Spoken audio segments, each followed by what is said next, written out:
Okay, so I thought I'd just give a bit of a run through on how to use this different measuring gear. So even though it's going to seem super patronizing, I'm not going to explain to you how to use a ruler.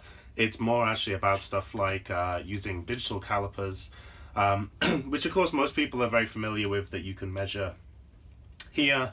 You can measure an inside distance using these guys, and of course you can measure depth. However, what I noticed quite a few people don't know is that there's also an opportunity to measure stuff on the back here. So let's say you had an unusual thing that you couldn't necessarily get to. This isn't a great example because obviously you can, but you can actually measure using this edge or like that. And what's great is that these edges are also parallel, so you can sometimes get much more accuracy in doing that. So that's all well and good, and even though I think this claims to be 0.01 accuracy, I think if you were wanting to measure things like sheet metal, it's probably much better using a micrometer, which I think is a much truer accuracy of 0.01. And even if you wanted to say, you can even measure the half increment, with a little bit more accuracy, I'd say. So that's fair enough for sort of sheet metal.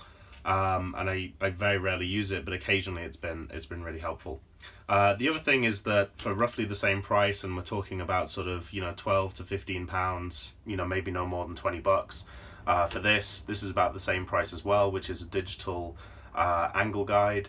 And I think one of the things that surprises me is not just the ease of being able to use this and that it locks off so you can hold it in place, but also the fact that this has a radius. Let's say that you've got two pieces of metal and it's got a weld or some other little thing that means you can't quite get a set square into, or something pointy, is that it allows you to sit it in there and you get a pretty good read on it. So I think this is actually surprisingly useful for the money, even though I don't really give it much chance if you drop it or get it wet. I think it probably isn't going to last, but so far I've treated it carefully and it's been super useful for putting, for example, rocket fins on, stuff like that. I think there's another thing that's useful to know. Again, the trick with the ruler is, I think if you're doing lots of obscure measurements repeatedly again and again and again, I quite often just get like basically a permanent marker or Sharpie, the fine ones, and just mark out some distances. And it just means that if I'm cutting to those again and again and again, I've got them, and I can say this is A and B and C for different templates. And then all I do is take a bit of acetone. And what's great about permanent markers is they just wipe off, and so you can keep it, reusing it again and again.